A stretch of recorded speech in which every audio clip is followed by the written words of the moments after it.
Hey guys, Jack here, and today I've got a video that a lot of you have been asking for, and that is my #1 tip to reach legend. But first guys, if you enjoy the content that I've been putting out, you can go ahead and support it by subscribing and liking for the YouTube algorithm, as well as stopping by my Twitch stream, which goes live at 11 o'clock PST every single night. Today we'll be covering why you can trust my advice for how to reach legend, what my advice is, how the advice will help your gameplay, and how to follow the advice properly. Now first, what do I know about reaching legend? Well, first of all, I actually had a #1 overall finish on NA Wild for September 2019, and additionally, I was the first to legend in November 2019. It only took me 44 games, and that includes half the games on Zoo Warlock, which was very off meta at the time. So what is my advice? Well, put simply, mulligan properly.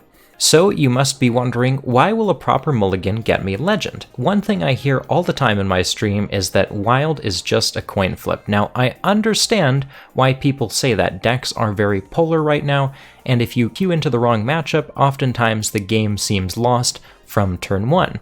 But that's the caveat, from turn 1. Now, for many games in Wild, it seems like you just have one choice to play every single turn. So you play your cards, you lose the game, and you can't understand why. Well, think about this. The one big decision that you made in that game, no matter what, is the mulligan. So, therefore, in many Wild games, the mulligan is the biggest decision that you get to make every single game. So if you improve that decision every single game, then your win rate is guaranteed to go up. So the first thing that you must be asking then is, okay, great, how do I mulligan better? Let me tell you. So I've got 3 major steps for you. Step 0 is just to have a learning mindset, and this is the most important step in my opinion. It doesn't matter if you go into a game, you make the wrong mulligan, and you don't win. That's totally fine, but make sure that you take note of that for next time. If you keep a card and you never get to play that card, consider tossing it next time. If you needed a certain card and you just never found it all game, consider that next time you may need to search for it a little bit harder in the mulligan. To break this down for you guys, step 1 is to assess the chance that you have against any given opponent. If you have Hearthstone Deck Tracker, which I highly recommend, you may already know what deck your opponent is playing. Otherwise, you'll just have to take a guess based on the class. Step 2 is to figure out what cards are therefore likely to beat your opponent. If you are already very likely to win, then you can accept a wider range of cards, and if you have a very unfavorable matchup, then make sure that you are looking for your absolute best cards. But despite that piece of advice, step 3 is to mulligan for only your best cards. Now, like I said earlier, in some winning matchups, you may be inclined to keep worse cards than in losing matchups, but either way, you should not keep cards that don't directly advance your game plan and are just okay. You pretty much only want to keep cards that are good for your game plan and that you are definitely going to play. Now let's take a look at some real-life examples. So this is the mulligan on HS Replay for Mecha'thun Warlock versus Paladin, and if you don't have HS Replay, I do highly recommend their premium service that allows you to sort decks by mulligan win rate, kept percentage, and drawn win rate for each individual card. Future Jack here. If you purchase an HS Replay subscription because of this video, follow my referral link in the description.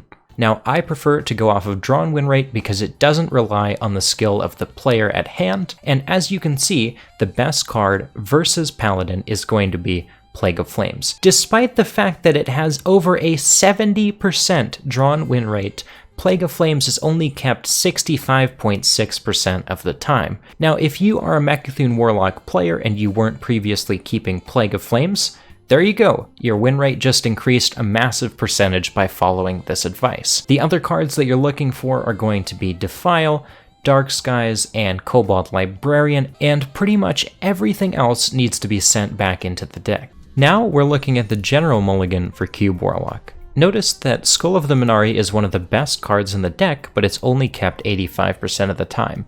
Now this is actually correct. 15% of the time that you're facing against a deck that you know is hyper aggro, you do not want to play a 5-mana card that doesn't give you any tempo.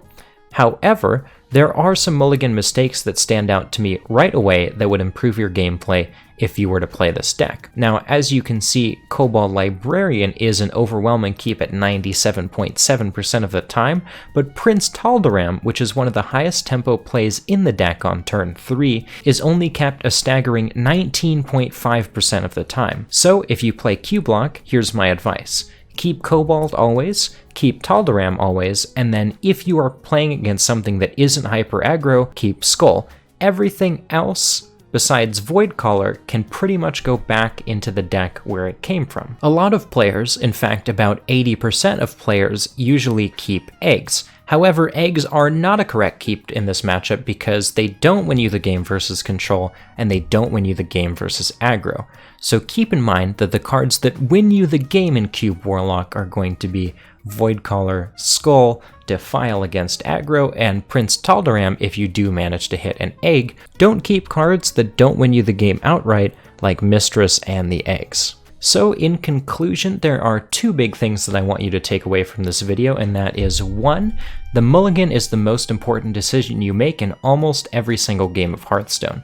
It chooses what cards you start the game with, and therefore it dictates how the entire game plays out for both you and your opponent. And because the Mulligan is so important, if you think more seriously about your Mulligan, go in with a learning mindset and improve your Mulligans. Over the course of your gameplay, you will immediately see an increase in your win percentage.